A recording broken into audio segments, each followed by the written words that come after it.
Yo, yo, yo. Welcome. Yo. How's it going? Good. I thought So the this is Pirates were the supposed good. What were you going to say? I was just No, going no, to say, I good. thought the Pirates were supposed to play today.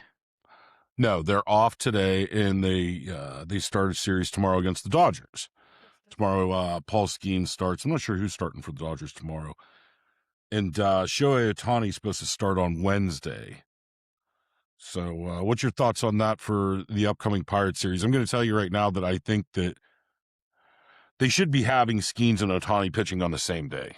That's And I think they really should be making that happen. The fact that they're only back to back, or they're only off by one day, they need to switch that up.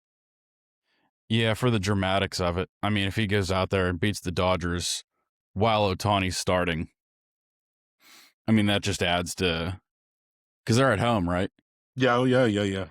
Yeah, like if they could manage to pull that off, that would be electric.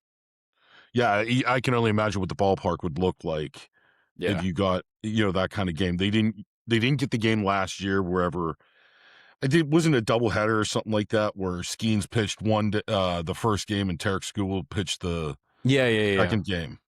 Mm-hmm. Um, I mean, you're going to get a crowd in the arena just for both pitchers on separate days. I mean, if you had them both going on the same day, it would be packed. Yeah, that would be the best. And it's really the best for baseball and the people that want to watch the game. I mean, I think I mentioned this to you to you earlier, that if that was an option for me for my days off this week, I would definitely go see that. And I'd probably pay top dollar for it too. Yeah, probably. But there's a certain audience they're missing, like me, by not doing that. Because they're not pitching on the same day? Yes, correct. I think you would have a certain audience that they would pick up and go see and watch that game no matter what. Yeah. If both pitchers were pitching the same day, especially with Ohtani and how he's been pitching and how he's hitting and everything. His pitching's been sick. So who's throwing against Ohtani? Probably Keller. No, so if Skenes going tomorrow, should be the Jared Jones and Wilbur Dotel duo, I believe. Yeah, you're right. So, but I thought they were having Jared Jones follow Paul Skenes. They are. Skenes is tomorrow. Ohtani is Wednesday. So Jones should. Oh, right. Ohtani. I'm not used to them not starting a series on Monday. I keep getting that screwed up. Yeah. So while we're talking about Skenes, though, like what's going on with him? You could probably pull up the stats a little bit faster than I can, but his last 5, 6 starts, 6, 7, his last 5 or 6 starts have not been all that good. You're talking the last start was, I think, only 4 1/3. He went 109 pitches. That's way, way, way too many pitches for just 4 1/3. I do know that I heard the other day that, so this is the longest streak in his career without a win. It's only 4 games. But I mean, you have to be, like I said earlier, you have to be winning his starts. You can't afford to lose his starts. So what's the cause of his issues right now? I don't even know. I mean, it's still a good year. You're just going to have down years to his standards. Yeah, his 3.09 ERA is just fine. There's not a problem with it, but it's not. No, those just aren't Paul Skenes type numbers. Yeah, right. So, but I mean, why is it? So Charrington alluded to yesterday that he thought it might have had something to do with the World Baseball Classic. Could be, because I mean, you saw how he pitched in the first game, the season opener against the Mets, being pulled after like an out or 2 or whatever it was. I mean, it was just total disaster. But then after that start, he was just like lights out for like a month. Yep, right. And then I know throughout May, I mean, he went through how many starts where he didn't walk a batter, he didn't give up a run. Yeah. That kind of thing. So I think he's such a creature of habit that could probably throw him off that World Baseball Classic thing. The only Yeah. argument is, I mean, how many other pitchers went through it? Didn't Christopher Sanchez pitch in the World Baseball Classic as well? And look what he's doing out in Philadelphia. So I guess that's the counterpoint to that. But yeah, Right. they need to work that out for sure. I don't know if we ever talked about, speaking of pitchers, did we talk about the whole Carmen Mlodzinski thing? I know it's kind of old With news at him this point. with him flipping out. Yeah. So, like, what's going on there? I think it was probably just theatrics trying to make a scene to see if they would change their mind. I mean, he's got to be so used to it at this point. And I mean, he knows that he's essentially the sixth guy in the rotation. I mean, the second that anyone goes down with any kind of an injury, he's going to go back to being a starter. Yeah, right. But I mean, clearly that's not what he wants. He wants to be in the starting role for sure. And he did. He got kind of screwed over. He wasn't deserving of the one to go to the bullpen, but you're kind of stuck between a rock and a hard place with Bubba Chandler. Yeah. Because they need him to be at the major league level. They can't send him to listen, his walk rate was so high that you can't put him in the bullpen with him throwing that many walks. But you can't send him to AAA because his stuff is too sick that when you send him to AAA, he's going to be throwing, pitchers or batters are going to be swinging at what ball 4 would be in the major league level. Right. So to have him go down and just wipe people out one after another because they're all swinging at something a foot above the zone, it doesn't do anything for him. that's not beneficial for him either. Yeah. So is it from the Pirates' perspective, I get it, but I think he acted in a completely wrong way to the point where I think they even said enough was enough and they put him on that restricted list. Him and Jones probably need a little bit of a fucking eye opening. And Jones was asked right before he came back about Carmen Mlodzinski. Yeah. So basically, I think both him and Jared Jones kind of need to fix their attitudes a little bit. Like they both have attitudes like they think they're fucking Roger Clemens and they're not. They're not Nolan Ryan. You shouldn't be making demands. Not that they made demands, but they have this sense of entitlement. Like I should be this. Well, no, you do what the fuck is best for the club. And that's I think what pissed me off most about the Mlodzinski situation. I understand that he kind of got screwed over, but if you look at it from a rational point of view, even from his own point of view, like, what the fuck? I gotta ask you, why the fuck do you not capitalize your name? I just went ahead and typed it so it was down in the corner. Fucking drives me nuts. I mean, he did definitely get screwed, and everybody knew that that's what they were going to do, was they were just going to throw Mlodzinski in the bullpen. Like, there was really no other consideration, I feel like.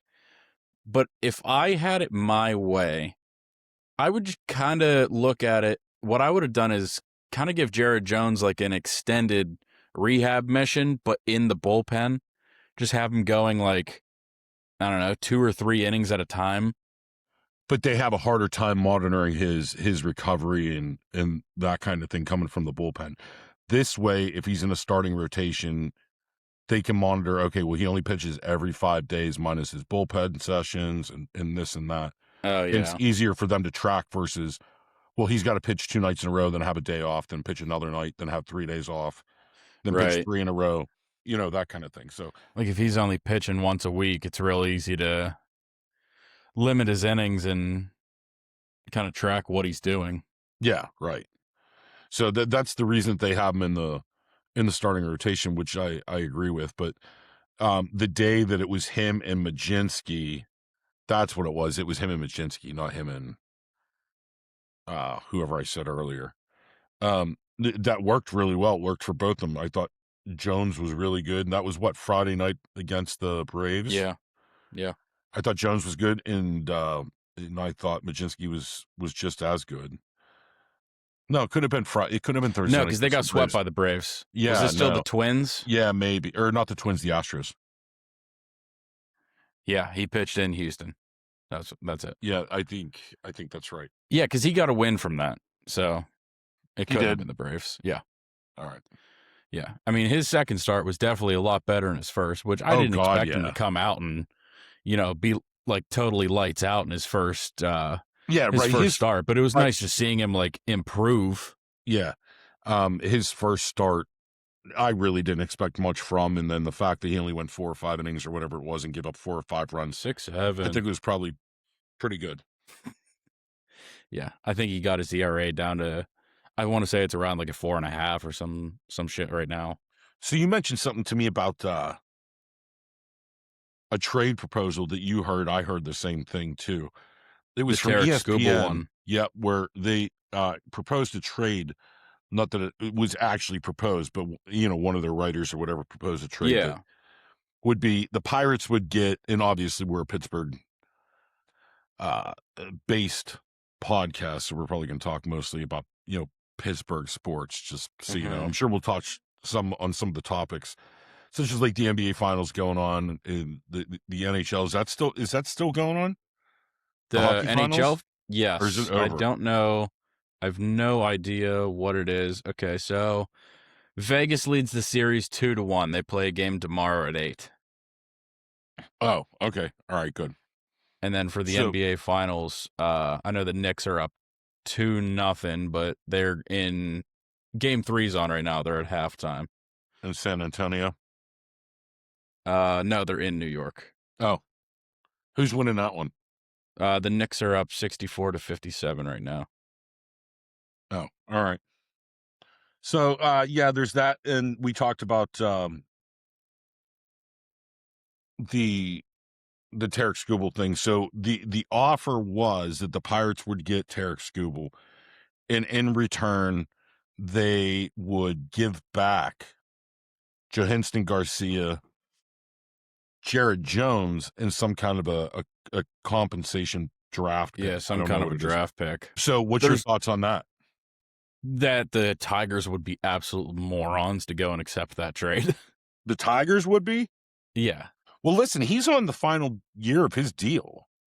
So he's going to become a free agent after this. He's in his third arbitration year. So the Pirates will only get him for 2 months, and then they'd have to pay him for 2 months. But why would you trade away Jared Jones for Tarek Skubal when you have what you think in Jones would become someone like Skubal?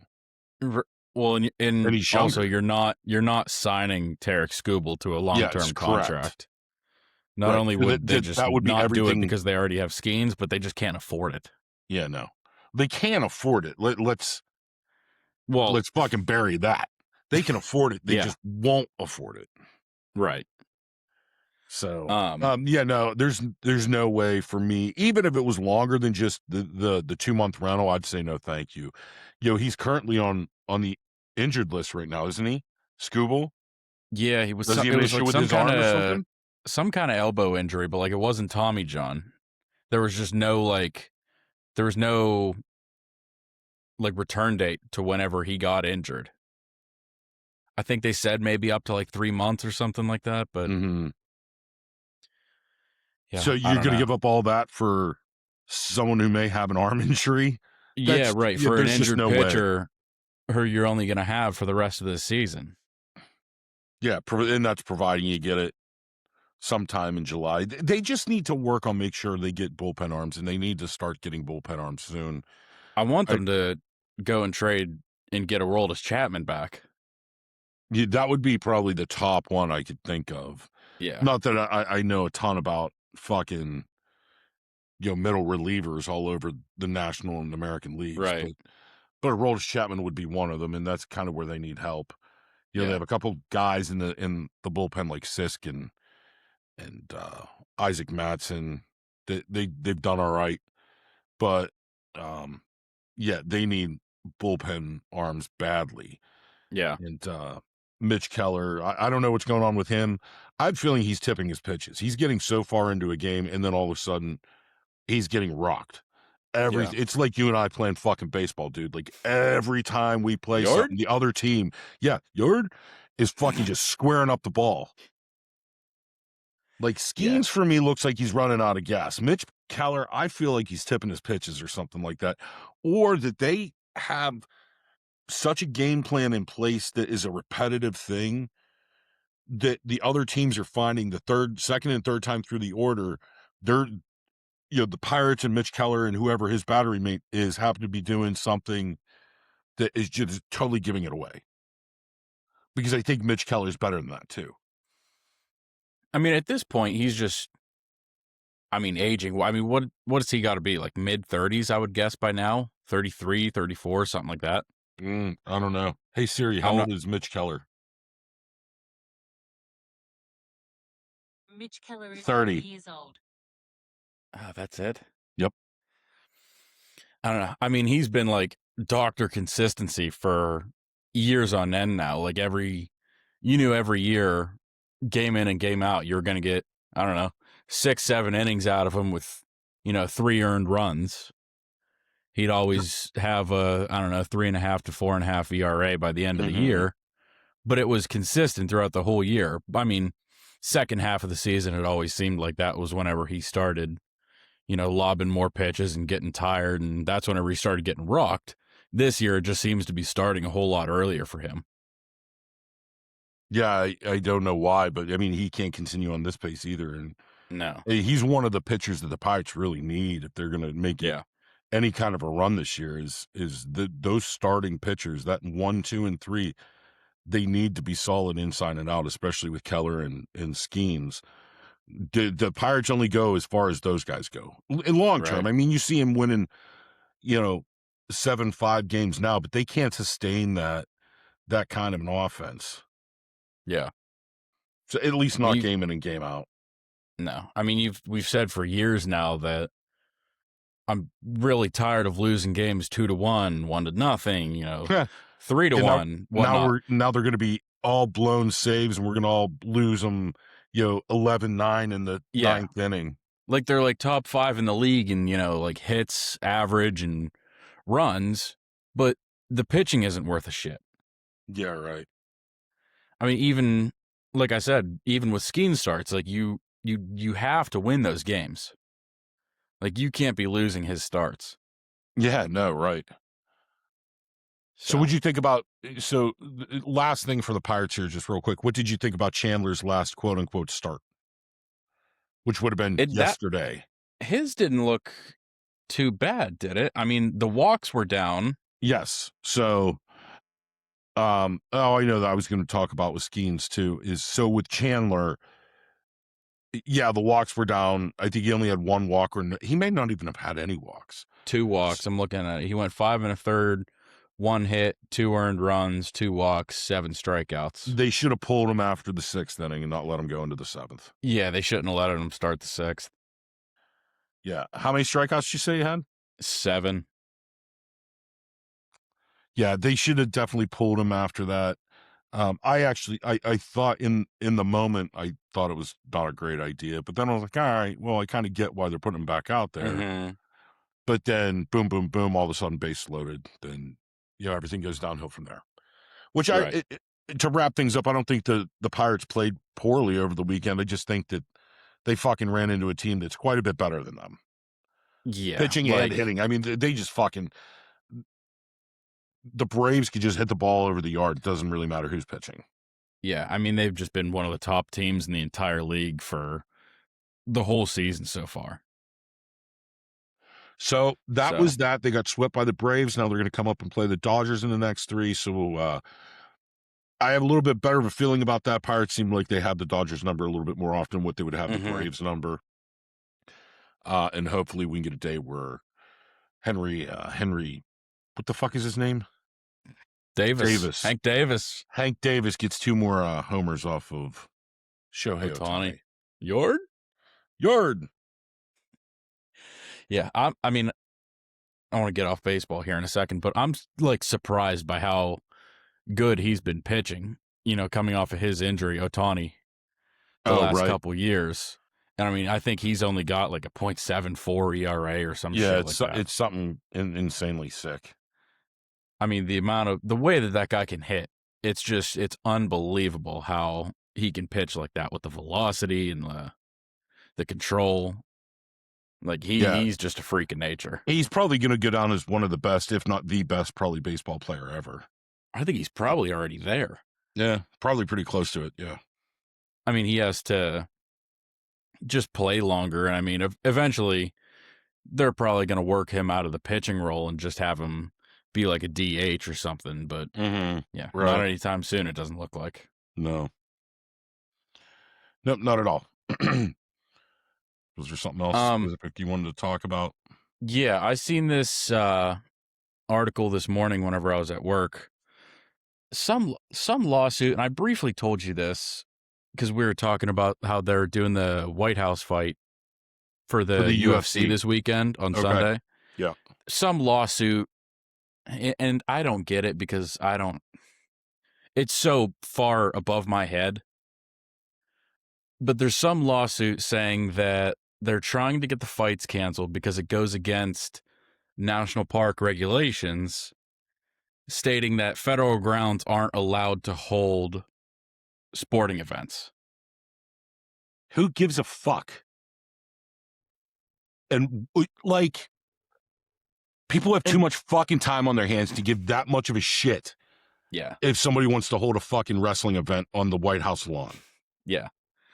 I don't see the big deal. No, I don't either. It's quite stupid. You almost feel like they're probably just pissed because they feel like it's going to be some kind of a political statement because they're having a UFC event on the White House lawn and whatever. Just people overthink things so fucking much. Yeah. And like just care too much about the stupidest shit.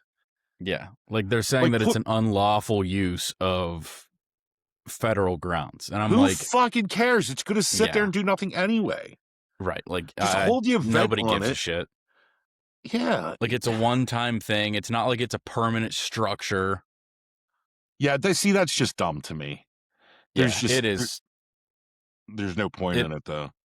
No. I mean, I feel like it's also just like a left and a right thing. I mean, everybody kind of already knows because, I mean, Trump already shows up to all the pay-per-views that are in the States. And he sits like front and center right in between pretty much Joe Rogan and Dana White just because they're so close. They've been friends for I know how long. They've been friends for a while. Yeah. Donald Trump.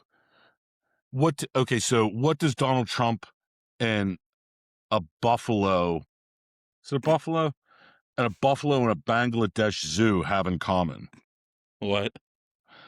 So there's an albino buffalo in a Bangladesh zoo that everybody's going fucking nuts for. They named it Donald Trump.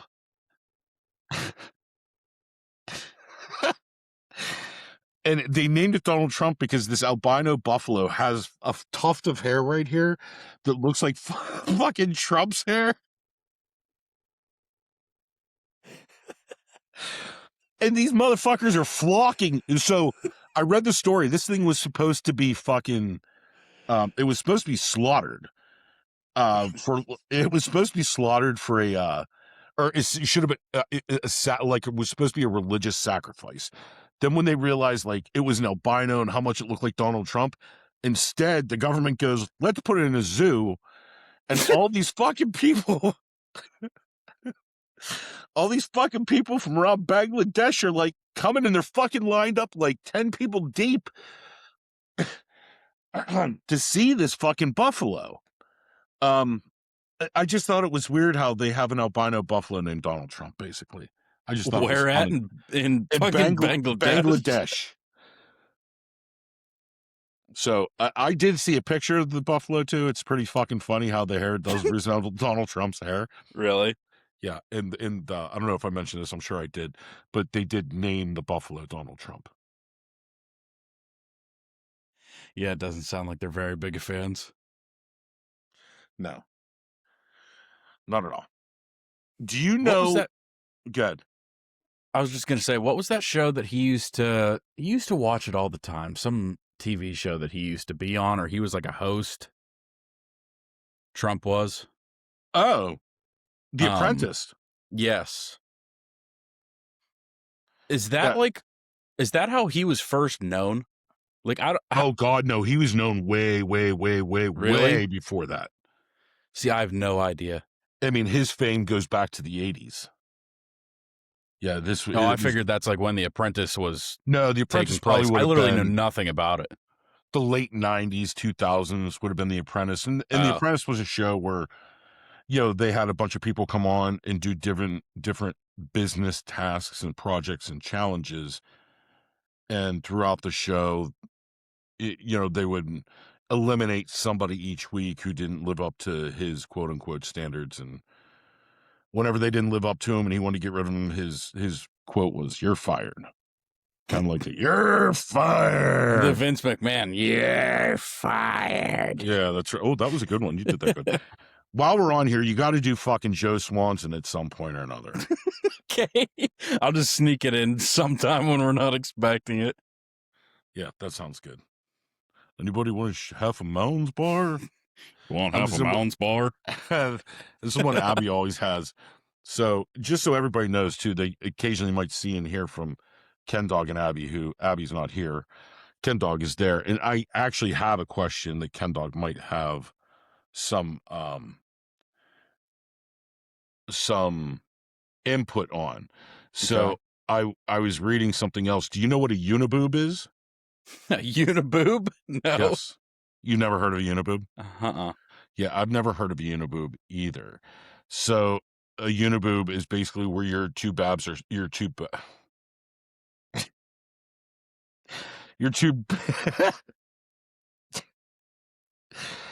boobs are smashed together. So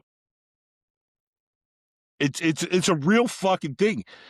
It's called somastia, and it's also called bread loafing. Okay. It says in rare cases, it's a real medical condition that can alter the natural shape of the chest, sometimes merging what are typically two distinct breasts into a single continuous mound. So can you yell for her? I got to ask her if she's ever fucking heard of this. All right, 1 second.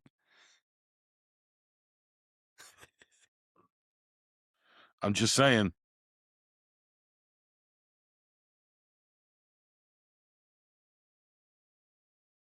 Hold on 1 second. Here you go. My dad has a Ken Dog, come here. God, my hair.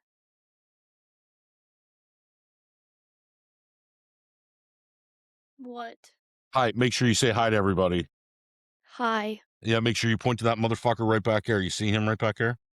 Yeah, point to that motherfucker and say hi. So, Ken Dog, what is a uniboob?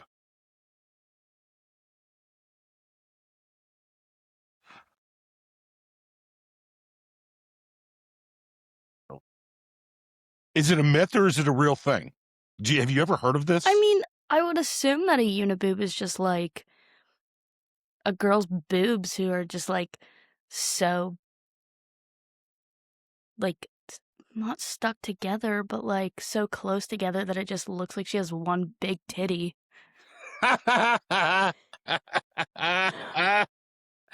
So, have you heard of this? I've heard of it, but like... You've heard of a uniboob?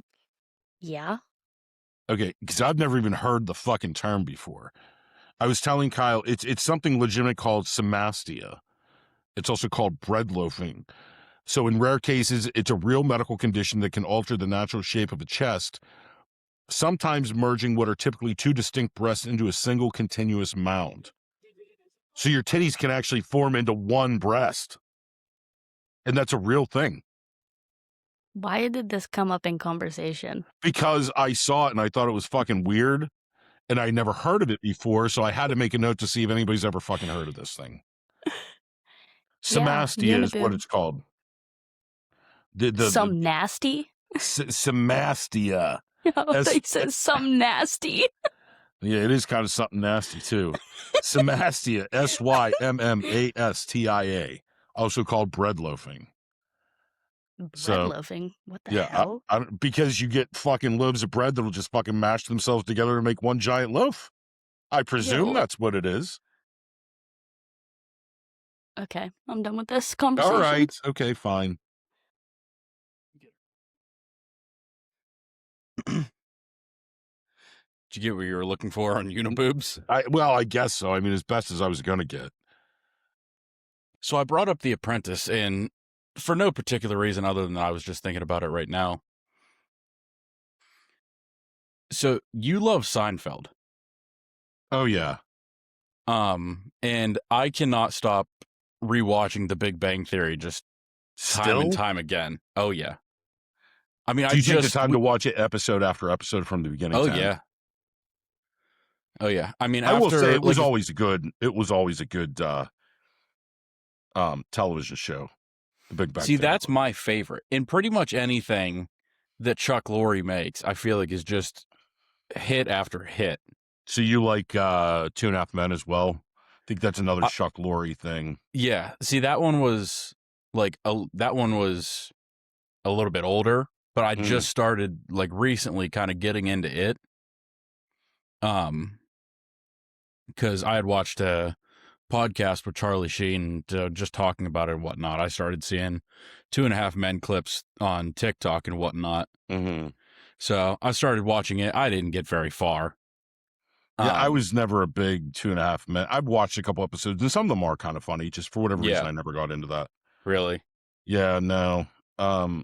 My favorite, there's no doubt in my mind as far as Seinfeld being, in my eyes, the best. Oh, yeah.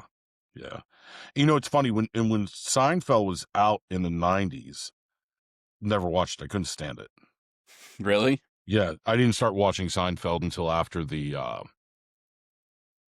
started like doing reruns and stuff like that. I mean, I've seen like I haven't sat down and watched the show like beginning to end, but I mean, I've seen like all like the top episodes and whatnot. Like you'd always have me sit down and watch a scene of like Kramer turning into a turkey and whatever on the roof. Yeah, that's whenever he wanted to bathe himself in butter. He would take the butter and use it as like suntan lotion and like put it all over himself, and then Newman got all freaked out and started throwing Parmesan cheese all over him and everything else. See, I don't know. Like, from what I've seen, I just like I disagree. I think The Big Bang Theory has everything, and I mean, I like it. It just I don't know about Seinfeld, but it never got dull.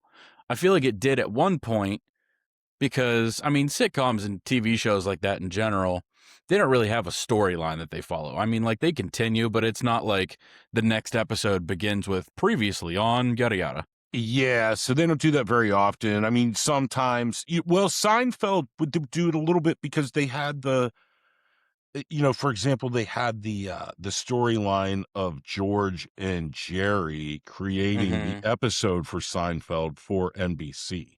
So that kind of went on with that kind of thing, but it wasn't, you get more of a week to week kind of thing from more of like a drama and that kind of, cop shows and hospital shows and shit like that. Yeah. But I mean, at one point, it seemed like The Big Bang Theory kind of did start to dull out a little bit. But right then is whenever they started getting into more of like a storyline based TV show that was just also a sitcom. So if you had to pick a point that in The Big Bang Theory that it would have quote unquote jumped the shark, meaning it just kind of like lost its luster, like what would be the defining moment within Big Bang Theory where you kind of like raise your eyebrow, you're like, what the fuck?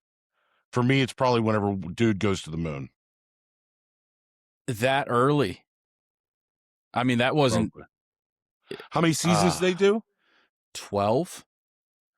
But I want to say whenever Howard went to the moon, I want to say that was only like season 4.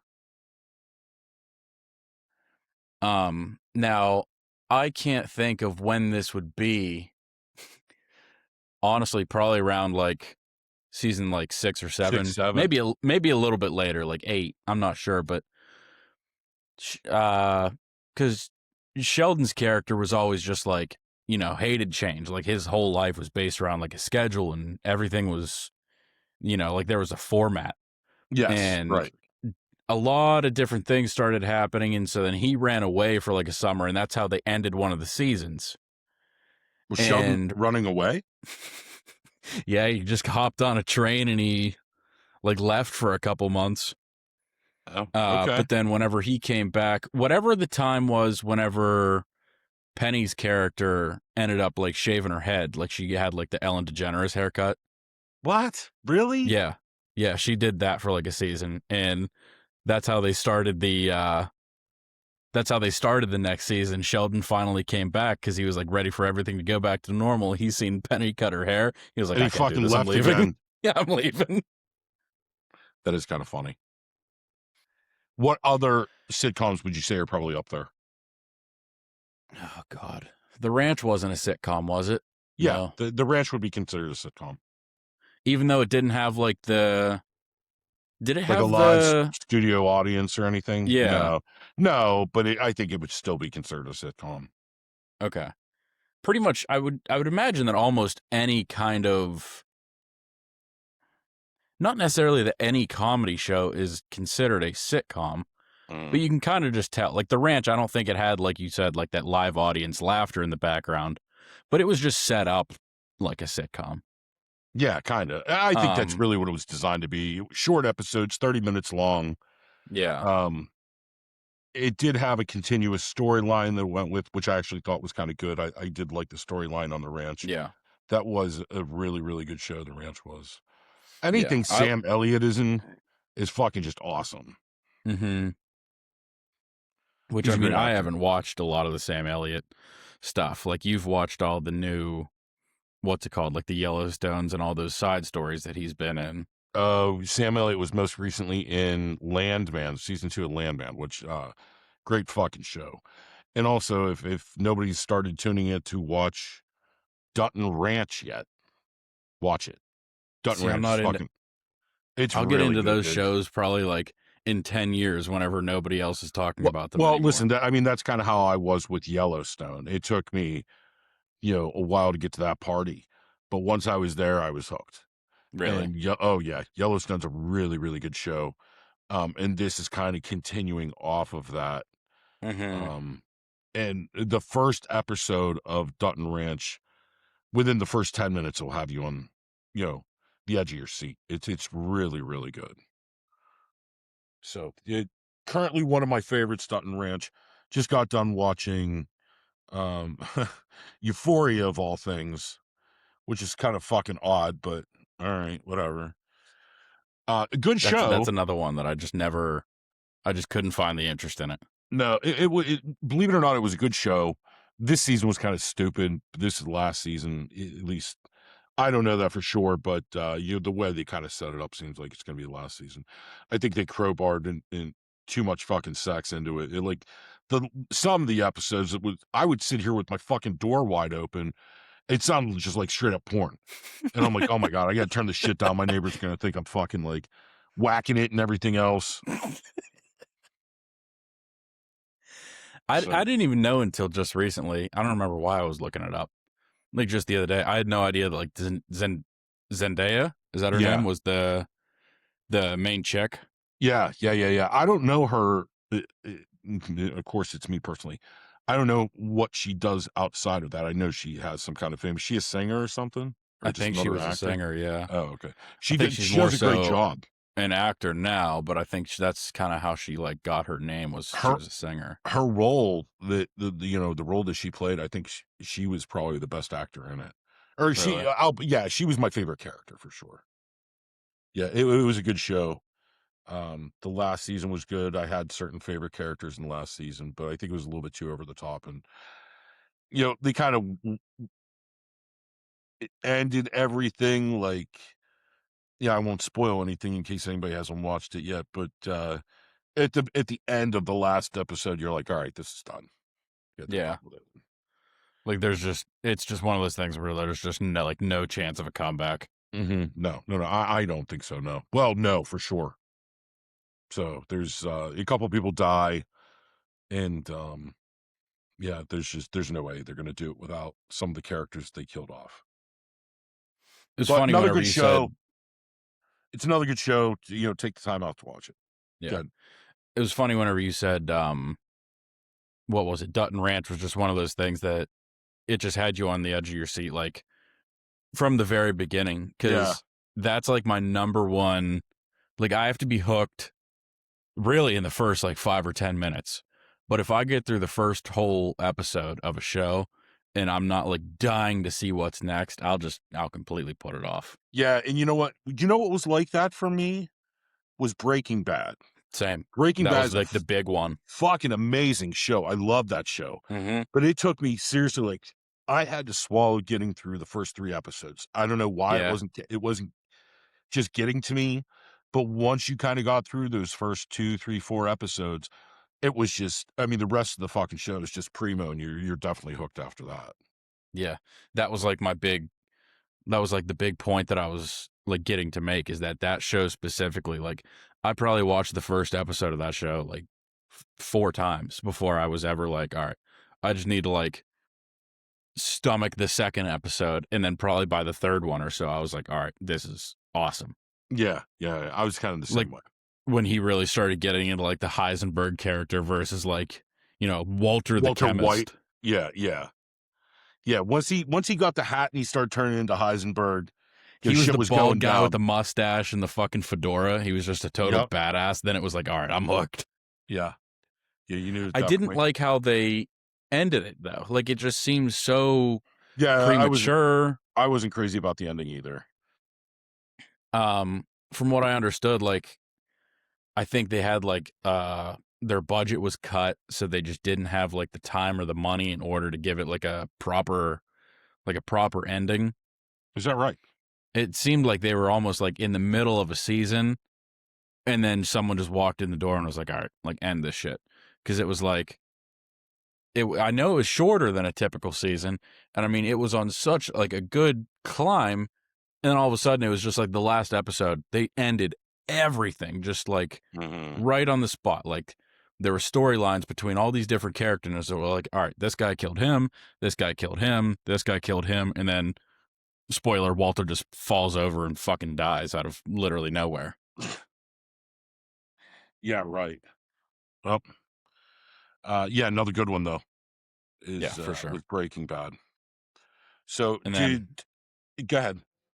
I was just gonna say I'm rewatching the Sons of Anarchy right now. Oh, and I remember when I first watched that, I could not get through season 3.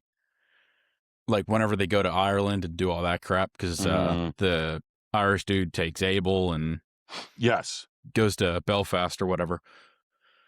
And I'm watching it now, and I like the season a whole lot more than I did before, but I think it's because I know how the season ends now, and the way that season 3 ends is one of my favorite season endings. So it's kind of tolerable to get through now. Right. But I remember why I disliked it so much, because it was so drug on. Like, there was only 12 episodes, I think, in a season. The dude took Abel at the end of season 2, and they didn't get to Belfast until, like, episode 9 of season 3. And I'm like, why did this take so long? Did it take that long? Yeah. Like, they weren't in Ireland for very long. Yeah, no, I don't think they were they? No. Probably budget stuff. Yeah. They couldn't fucking send the entire cast to Ireland for a month or whatever the fuck it is. Who knows? Yeah, touche. I didn't even think about that. So, what did you think about the whole Morgan Wallen thing here? So Morgan Wallen had, if you don't know, he's a country singer, kind of a douchebag from what I understand, and had 2 concerts in Pittsburgh this past weekend. Friday went off pretty well. Saturday did not. Saturday there was a threat of some rain Saturday night, and because of that, him and his peeps decided they were going to cancel the second show, and people are pissed because it barely fucking rained whatsoever. What do you make of that? So there's some kind of rumor that has to do with, I think, what you were telling me about one of the security guards getting his phone slapped out of his hand. What happened with that? So it was some lady. She was like just one of the security guards that was just lined up all the way around the stage. And I mean, he has a huge stage. Do we know who she worked for? I don't. I'm guessing that she... No, I want to say she probably worked for Acrisure Stadium. Okay. All right. See, that's what I'm thinking too, but go ahead. I would have imagined that his own personal security wouldn't be lined up around there. Plus, I think I know she was wearing yellow, and it's hard to kind of see, but it looked like she was wearing some kind of an Acrisure Stadium uniform. Where it says like event staff on the back or something like that. Right. Yeah. And she had grabbed like a fan's phone, you know. She was still facing the audience, but she had the camera up like this. Mm-hmm. And he come up and starts performing for the camera for a second. He walks around while he's still performing, and then he comes back, looks at the camera, grabs the phone out of the chick's hand, and just, like, chucks it. What a fucking dickhead. Yeah, like, even... I get she's supposed to be doing a job. I understand that. But if it turned out that, like, someone goes and bum rushes the fucking stadium because they see that this chick's not paying attention and she's taking videos, then that's one thing. But, like, if she just held up a phone for 30 seconds to get a video for... If the audience member couldn't take a video for themselves, I'm guessing it might have been, like, a kid or, like, a short chick or something. Mm-hmm. Then, I don't know, dude. Fucking let it go. I just want to mention the Morgan Wallen thing because of the fact that, you know, the guy had such a fucking reputation for being a dickhead. And yeah. So I think the excuse that they gave was bullshit. So that's what I think. Did you see the video that he posted on Instagram today with the whole, it was like his apology video and whatnot? No. For canceling the show?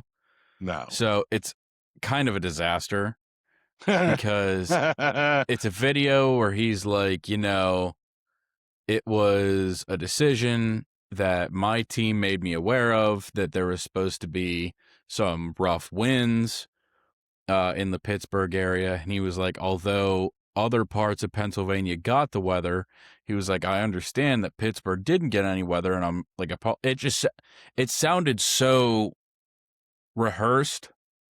And I saw someone point out earlier, if you go back and you watch the video, you can see his eyes glancing off as he's looking at reading something or talking to somebody else. Yes, course. One of his like PR team wrote him a script up on a board, and they were like, here, read this off, and we need to post it. Because I also heard that he was already on an airplane when they finally officially canceled it. He was already gone. The concert, yeah. Yeah, I heard this. Yeah, like that's a total dick move. And I guess like Acrisure had nothing to do with it, and they were fucking pissed. Yeah, I heard the same thing. So, whatever. I mean, the guy seems like he's a fucking asshole. I like his music. Yeah, well, everybody likes his music, but then as a person and how he treats others, from what I understand, and there's nothing specific I can refer to. I'm just telling you what I've heard, that the guy's, most people think he's kind of a dickhead. Yeah. I mean, I don't know when this was, but I mean, it was sometime within the last year, I believe. He was at some bar in Nashville. He was getting all rowdy and whatnot, and he went up onto the roof and was like chucking chairs or some shit like that off the roof. Okay, dude. Just like you're not fucking shit. Nikki Sixx, dude. Yeah, no. He's up a bit. Yeah, he's more like the honky tonk man. Just saying. So, all right. Yeah, I don't know, but that's it for this week. Yeah, that's probably about all I got.